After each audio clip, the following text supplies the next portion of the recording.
guys, welcome back to our YouTube channel. ඉතින් ඔයගලන්ට කොහොමද මේ අවුරුද්ද ලැබුවා අලුත් අවුරුද්ද ඔයගොල්ලෝ හැමෝටම සාමය සතුට පිරි සුබම සුබ නවසයක් වෙන්න කියලා මම ප්‍රාර්ථනා කරනවා. ඉතින් මේ අලුත් අවුරුද්දේ ඔයගොල්ලන්ගේ plans මොනවද? ඉතින් අපිත් වෙනදා වගේම කිරි පුතරලා අපේ චාරිත්‍ර ටික කරලා කැවිලිකමත් හදලා අතට මේ වැඩ කටයුතු ටික හරිම සනසිල්ල මේ පාර කරා. ඉතින් බබාට කලින් සම්බන්ධ අන්තිම අවුරුද්දනේ. ඉතින් පවුලේ කට්ටිය ඔක්කොම එකතු වෙලා අපි හරිම සතුටින් මේ පාර අවුරුද්ද සමරුවා. ඉතින් මේ පාර මම වගේම ඔයගොල්ලෝ ගෙදර කැවිලි හැදුවද? ගෙදර චාරිත්‍ර වාරිත්‍ර කරාද? ඉතින් ඔයගලන්ගේ ලැබුවා වූ මේ අවුරුද්දත් ඔයගලන්ට ඇත්තටම ගොඩාක්ම සුබ අලුත් අවුරුද්දක් වෙන්න කියලා මම ප්‍රාර්ථනා කරනවා. ඉතින් කැවිලි හදපු ළමයි ඉන්නවා නම් ඒ හදුවේ මොනවද කියලා කියන්නකො බලන්න. මම මේ පාර මුං කැවුනුයි කොකිසුයි ඒ දෙක තමයි මම මේ පාර හැදුවේ. අනිත් දේවල් නම් සමහර තැන්වලට කියලා හැදුවා. අනිත් ඒවා කඩින්ගෙන ආවා. ඒ දෙක තමයි මම හැදුවේ. ෆස්ට් ටයිම් නෙමෙයි මුං කැවුන් හදපු ෆස්ට් ටයිම්. අනිත් දේවල් නම් සාමාන්‍ය නොමලි හදනවනේ. ඉතින් ඔය විදිහට තමයි අපේ ගෙදර අවුරුද්ද අපි සමරුවේ මේ පාර.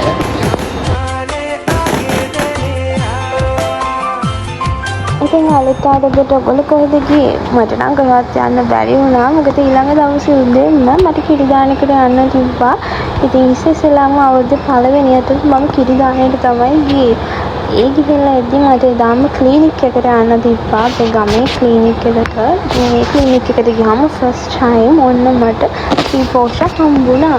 ඉතින් මම හරි මාසෙ කිරි ත්‍රිපෝෂ කන්න පොඩි කාලේ මම හරි මාසෙ ත්‍රිපෝෂ කන්න. ඉතින් මේ පාර මට එක හම්බුණා. ඉතින් ක්ලිනික් ගිහින් ආවට පස්සේ ක්ලාස් එකක් තිබ්බා. ඒ ක්ලාස් එක ඉවර කරලා හොඳටම බඩගින්න හිටපු නිසා මම දවල්ට කෑවා.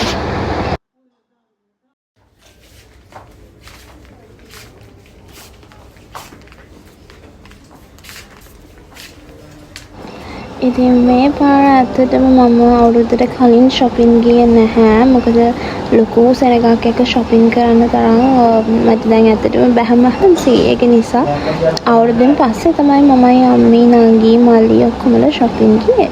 ඉතින් බබාටත් අවුරුද්දට කියලා ඉතින් යාටත් අඳුමක් අරගෙන අපිටත් අඳුම් දෙක තුනක් අරගෙන අවුරුද්ද කියලාම විශේෂයෙන් shopping කරේ නැහැ. අපි හැමෝටම අඳුම් ටිකක් අපි අරගත්තා.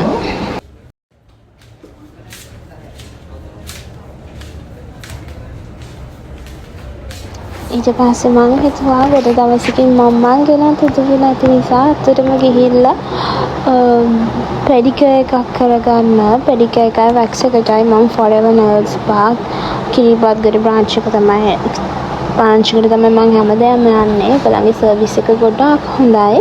ඉතින් හරිම ෆ්‍රෙන්ඩ්ලි ස්ටාෆ් එකක් ඉන්නේ. ඉතින් මම හැමදාම මගේ පෙඩිකියර්, මෙඩිකියර්ස් වගේ දේවල් කරන්න අනිවාර්යයෙන්ම Forever Nails Spa තමයි යන්නේ.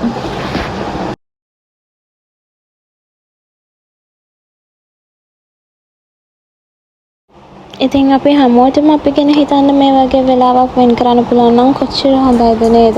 ඉතින් රාව වෙලා අපි ඔක්කොම කට්ටිය එකතු වෙලා පන්සල් ගියා. අපේ ගෙවල් ළඟම තියෙන පන්සලට. ඔයගොල්ලෝ ඔක්කොම දකින්න ඇති ළඟදී මේ පන්සලේ බුදු පිළිම ඕපන් කරා.